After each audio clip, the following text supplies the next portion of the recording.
Hello and welcome to the recap of the council meeting from Tuesday, February 23rd. This is our media conference held after every regular council meeting. And at this point, I'm going to turn it over to Mike Warren of WDLB. All right. Thank you, Steve. Well, let's dive into Mayor, the one big agenda item, and I'll start with you on this one. You can kind of take us through this. Review of process and procedures and establishing a date and time for a hearing regarding the complaint made against the mayor. It was introduced by the council president, Tom Witzel. There was a presentation from an attorney, and maybe you can just kind of take us through the discussion. There was quite a long discussion about scheduling hearings, and so maybe just recap that process for us and what actually took place on Tuesday and where we go now from that point. Well, it was a very interesting discussion that we had. First off, the attorney that the city retained, James Calney, I thought he was exceptional. And I thought he gave a very good explanation of the parameters, the four corners of the complaint, and exactly what the process is supposed to be. So even though the whole thing was, about a complaint against me, I was very pleased with the how the attorney handled it. And basically, he went through and he talked about how the process will go. You have to serve the complaint, maybe get an answer from the complaint, and then you set a date. I guess what similar to like a conference where both parties meet over the phone and exchange witnesses and any evidence or whatever, and then establishing the parameters for the hearing. He also made it very clear to the aldermen. The aldermen are actually the jury. And so they're there to hear the evidence from the complainant and from myself in response. And then once they hear all that, then they deliberate. They then go into closed session. So the hearing itself will be an open session. So being very transparent. And then when they go to deliberate, that's when and I believe in it appropriately so, they go into closed session so they can discuss the issues at hand and see if what the complainant is alleging, that it would seek removal. And to seek removal for something like this would require 3/4 of the council, so it would require 8 votes. And then he talked about when they go in and they come out with the, whatever their decision is, how it would get finalized, whether it went one way or the other. So right now we are just in the process of going through all of the steps to get us to the next point. Yeah, just adding to that, I mean, it's not a trial, but it's a somewhat formal procedure and process that we need to walk through, and there's due process involved. Certainly we want to make sure that the mayor's due process rights are protected, and there'll be opportunity for the kind of things you see in a trial in the sense of testimony and cross-examination per se. And so we want to make sure we do everything right. We want to make sure that it's the same kind of thing in a different way that we're talking about with the police chief. We want to make sure that we follow all the rules, the statutes, and do things properly. I will say one thing about the long time it took to find a date. He said, well, come on, guys, just come up with get your calendars out and make this work, and let's be done with it. A couple things. First of all, we have the situation of whether or not all the council members would be present. And, since it requires 8 affirmative votes, whether there's 10, 9, or 8, or, theoretically you can have a meeting of 7, and that's a quorum, and you couldn't even have the chance at it. We want to make sure that we give the fair opportunity for everyone to be heard. And then the other piece is there's a real desire on behalf of the council to get this done prior to the seating of a new council on April 20th. Now, at this point, we have one election contested with a candidate who's on the ballot. We have another one who's a named write-in.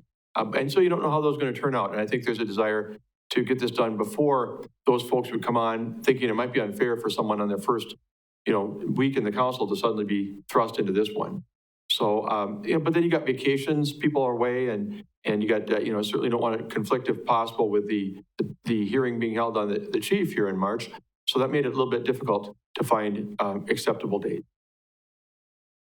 So the council mayor settled on Friday, March 19th and Monday, March 22nd, Friday, Monday, I guess 6 p.m., I believe, here in the council chambers, right? If I'm Correct, not both nights. mistaken. Okay. Yep. And so, so that's pretty quick. I mean, that's pretty tight time frame. Are you comfortable with that? I mean, is that doable in terms of the attorney, James Calney, kind of laid out a timeline on Tuesday that seemed to take it, sort of beyond almost into early April. So a lot's got to happen, I'm assuming, before March 19th, right? Yeah, it is moving very quickly. And I did say, in the event that I do get counsel, there's got to be time for there. And so, but there wasn't much of an appetite to go on. So this has gone through, I believe, extremely fast. And one thing that we have heard from the public is that things tend to take too long. Certainly, we will not have that argument here with the fact of this is being really pushed through and rushed through. And so we will see where that goes. Yeah, Attorney Calney was recommending the earliest dates he wanted to see were those last couple of dates in March.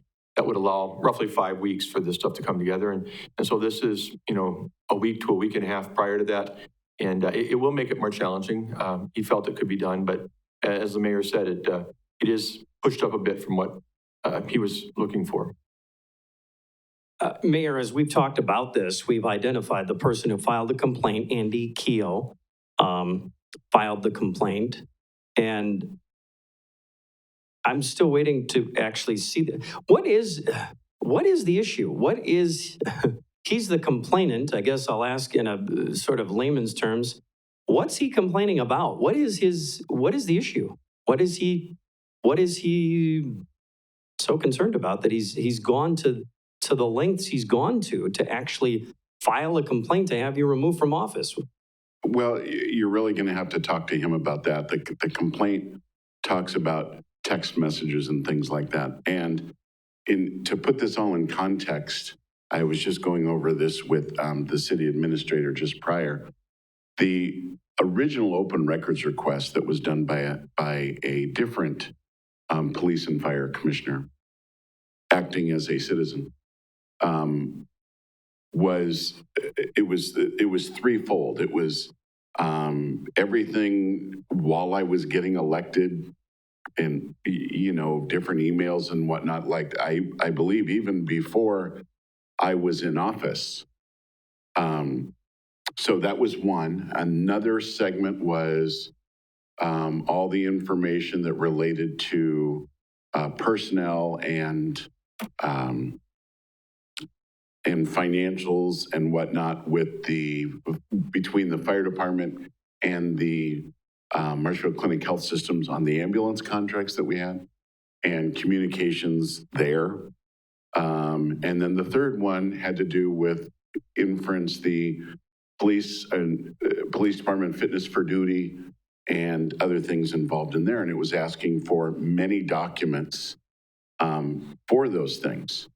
And so, when you look at that, what was turned over and at the hearing, we'll see that was well over 1,100 emails, over 3,000 different pieces of paper that included emails, attachments, financials, all of my schedules, my phone logs. I mean, they got a lot. But when you cast a big net like that, you're in search of something. You can't say, I think this happened. You're searching for something. And so the complaint basically alleges that I intentionally, didn't have text in there. And I think what will be coming out is, I think there will be a different thing at the hearing that will show that they did not ask for, Mike, because Steve would still be printing these.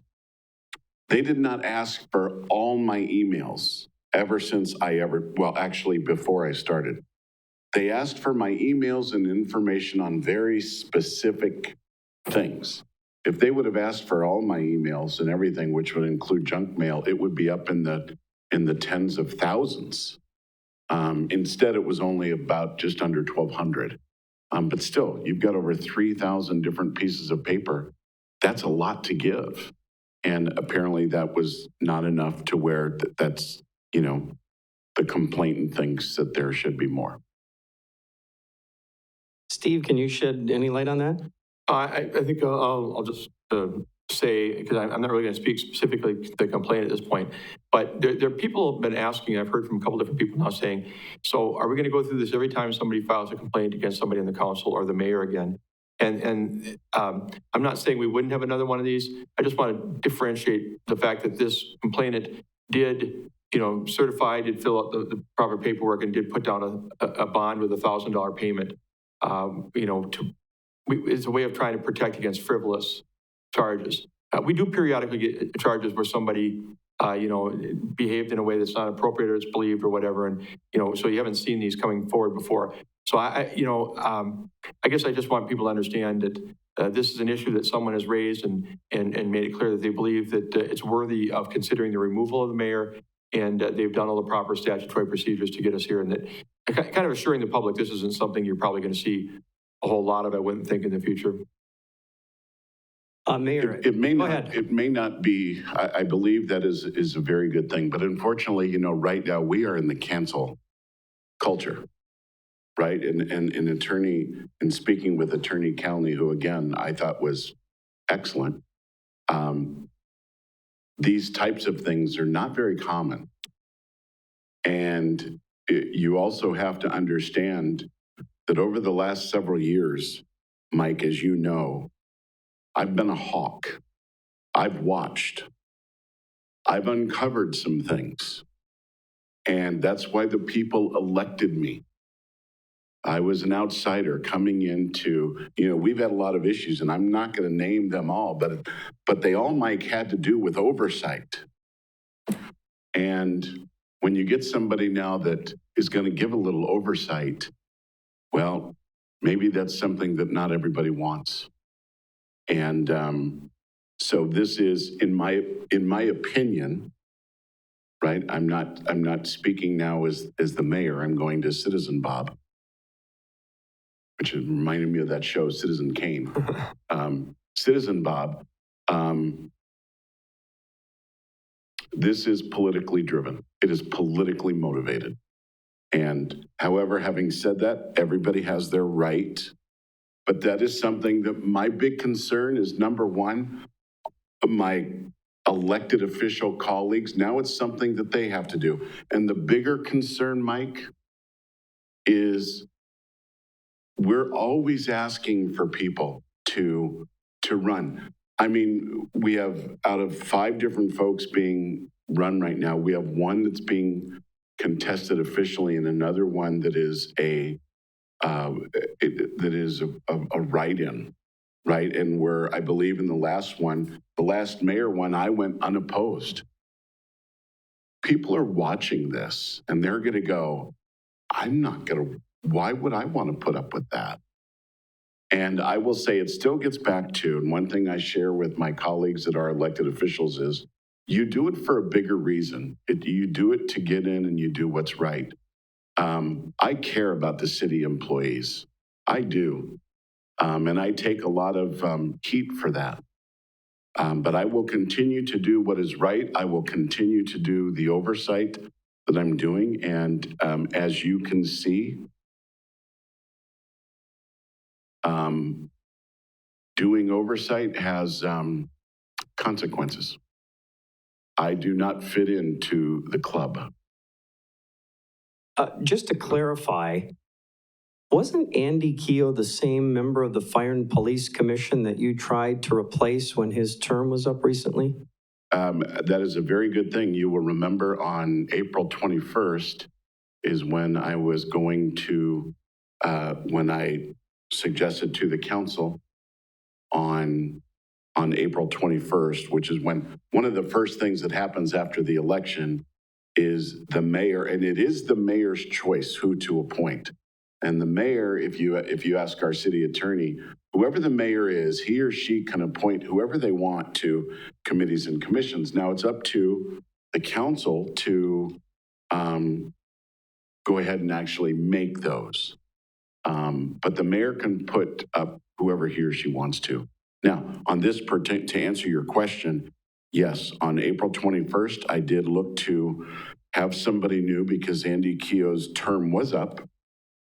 It wasn't that he was being asked to leave early or anything. His term was up. And 3 days later, on April 24th, at about 6:30 in the morning is when the open records request came. You can make your own judgment. And his first term wasn't up. This was his second 5-year term that was up after a decade on the commission, correct? Correct. Okay, I just wanted to clarify that. Mike, can I just make one more point? Yeah. Just following up on an earlier point that the mayor said too, he was duly elected by the citizens, beating out 2 other qualified candidates. And the presumption is, that he is the mayor. So that's why the bar is as high as it is. And when somebody files a complaint and this individual believes that the concern is such that there ought to be consideration of removing him from office, but that's why the 8 out of 10 votes is needed, because it's a pretty significant action if you're looking at undoing the results of elections. So, you've got to be able to demonstrate that it's something worthy of that type of action. And that's why it's not a simple majority. Right, okay. And I do think it's important to know that in the, and I'm sorry, because it looks like I'm interrupting you, and I apologize for that. Go for it. It is one thing to know that this investigation did go to the Portage County Sheriff. I believe Detective Meidel did it, and I had one conversation with him. Seemed like a very good. I've seen his investigative report. In the investigative report, it very clearly states this does not rise up to anything criminal. And then it certainly went from there to, after his findings, to the Wood County DA. And the Wood County, so it went for investigation. There was no criminal charge. There was no misdemeanor charge.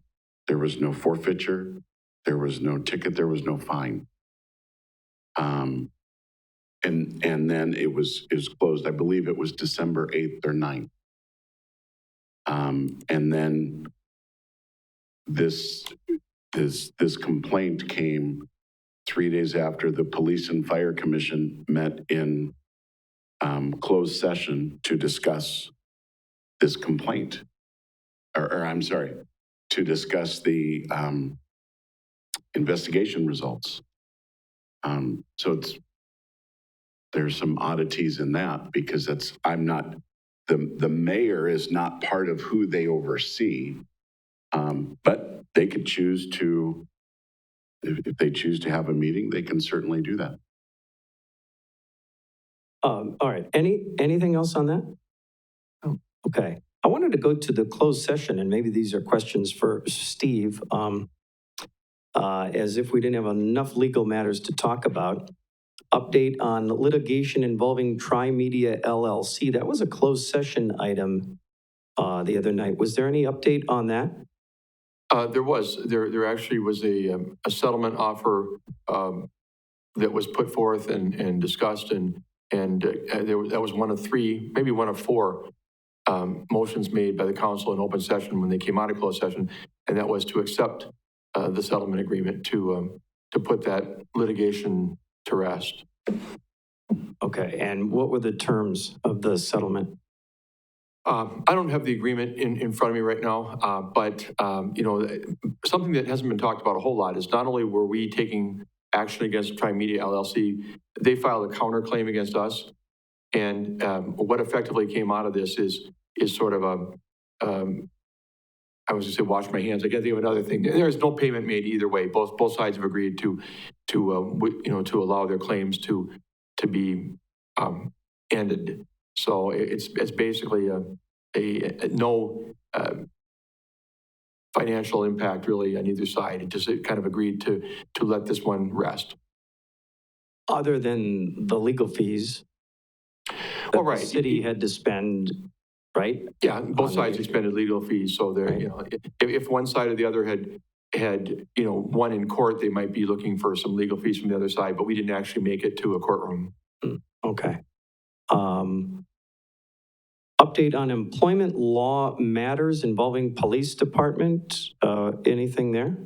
Well, not much I can report. I mean, I really just gave them an update on the status of Chief Gramsa, which was discussing some of the particulars related to the hearing process, and, you know, other things going on, you know, behind and around that. Right now, we're poised for a hearing in this very room to start on the afternoon of Wednesday, March 10th. And again, as you've heard, it's expected to last as much as 8 days. I know the public's having a hard time getting their arms around that, but it would go from March 10th to the 25th. Not every day. There's days off based upon the availability of counsel and witnesses. But I just kind of filled them a little bit on some of the details, answered some questions, those types of things for the most part. And was there another one? Review of a current municipal court matter for consideration of substitution of counsel? Yeah, each of the other two closed session items, the one at the bottom of page 2 and then the one on, well, I guess they're both on page 2 on the agenda, both had action in open session. The one with the municipal court, what it really is, and this happens every once in a while, where there's somebody going through the process and, you know, maybe it's going to end up in an actual court trial or action or whatever, and it's asserted that perhaps the city attorney might have a conflict in terms of representing the city against this individual for some reason. So when that happens, and it's probably happened 3 or 4 times since I've been here in the last decade, the city attorney will say, look, can I get council approval to substitute? Because my contract says, this is Hap speaking, the city attorney, Harold Wolfgram, my contract says I'm to represent you in all municipal court matters. So the only way I can substitute and find another person to fill in for me is with your blessing. So he explained why, and the council felt comfortable. They came out in open session and said, yeah, under this circumstance, we allow you to substitute for another qualified attorney.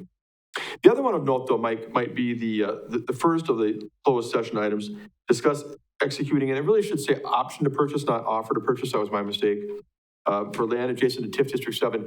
I think we've talked about before that we've been running out of land slowly in the Yellowstone Industrial Park. There's still parcels out there. There's still acreage out there if you want to buy land in Yellowstone and put up an industrial type of facility. But the largest parcel is not very big anymore. So when a company calls, they call Josh Miller, our development services director, or Karen Olson over at the Chamber of Commerce and says, hey, great, I want to come to your city. I need 40 acres. And boy, we're going to have 80 employees and we don't have a 40-acre parcel, you know? And so we need to look at acquiring more land. So back in 2002, the city had acquired an option to purchase 124 acres from the UW Ag Research Station, and it was looking ahead to the future needs. Well, it's a 20-year option, and it will expire in 2022. We put money down, but we have to pull the trigger, you know, in the next 12 months or so if we want to buy that land and get the amount we'd already paid toward the price through the option, get that credited. And it times out well because we are, you know, now in need of more land for industrial purposes.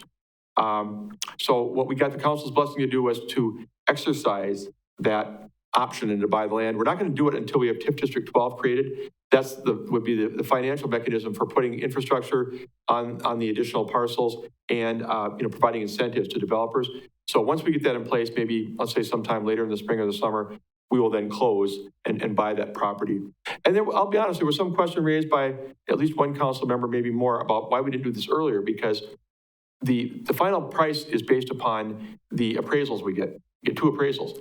Well, the value's been going up, you know, and, but, you know, we didn't know for a long time for sure if we'd need it. TIF District 7 was expiring as far as being able to spend more money out there. So, you know, the timing, you know, came down to where we needed to execute now. I don't think we make apologies for it, at least I don't, because it wasn't known. It wasn't known for sure when to pull the trigger. But now we're going to get that land. The majority of the money we've already paid through the cost of the option and will be moving forward.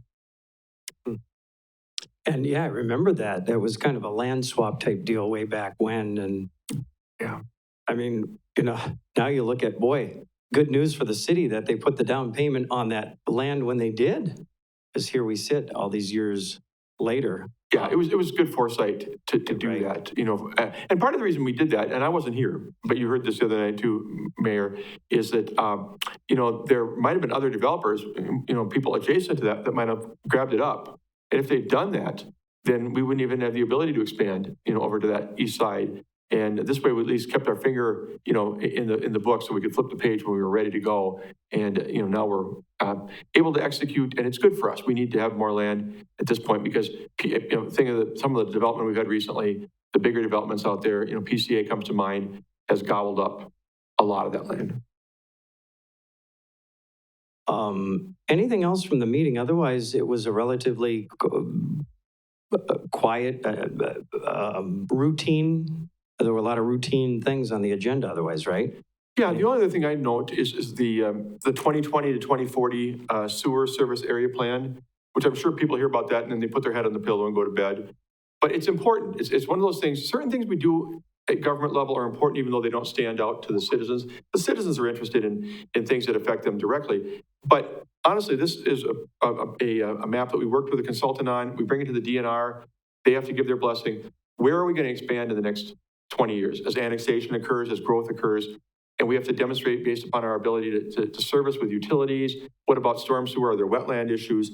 So, I mean, it's a guidebook, and it's not saying it couldn't be amended. You know, 2025, Dan Connect and Josh Miller might come along and say, you know what, we got somebody interested in annexing over here and developing, and we might want to revisit the plan with the DNR. But it's the best guess right now in terms of where we're going to grow, how we're going to grow, and planning for that growth in an orderly way. So council gave its approval to the resolution. Again, it's not one of those that gets headlines, but it's part of planning for the future. Okay. There was one other thing as well. The utility, Nick Cum came, general manager of the utility, and gave us some great news. We saved, I believe, 1.3 million. So instead of the initial, I think, bid was 17.5 and it went down to 16.83, and bids came in a little bit lower, and we also got an exceptional interest rate at 1.53%. So the net savings on the project is, I believe, 1.3 million or so, right in that neighborhood. And that was just, you know, with all the controversy around the utility building and whatnot, that was some good news. That was really some good news to go that much less expensive is a really, really good thing. And I would just like to commend the staff at the Marshfield Utilities, the commissioners on the Utility Commission, and Nick for the great job that they've done. This was hundreds and hundreds of hours of work for them over the last few years. And so to see it top off with, you know, this good news, I think is a testament to what a great job they've done. Also, I'll just mention too, Mayor, kudos to Officer Rika, sizable drug bust in the city early Thursday morning, more than 90 grams of meth taken off the streets. Yeah, it really was. And we're very proud of our, you know, the men and women behind the badge from our police department, as well as our fire department. And when you see that type of arrest made and get that type of drug off of the street, that is very commendable. So to all of them, we're very, very proud of our, you know, of all of our city employees, but certainly the ones right now out on the front line, the police department and the fire department. But yes, they did a tremendous job. Yeah, and adding to that, I mean, obviously we're going through a tough time right now with Chief Gramza and what's about to happen before the PFC next month. But I think what Bob said is really good and needs to be echoed. And I'm going to even broaden it off a little bit. The job that our police department is doing throughout all this is amazing. They work tirelessly. They made another drug bust, was it a week or two ago before this? And they just, you know, they've had some big things happen, but then just the daily things that they do so well. I think that's worth recognizing. You know, it's not like the world is shut down over there at the police department. They're continuing to do their jobs really well. All right. Well, thank you both for being here. Appreciate it.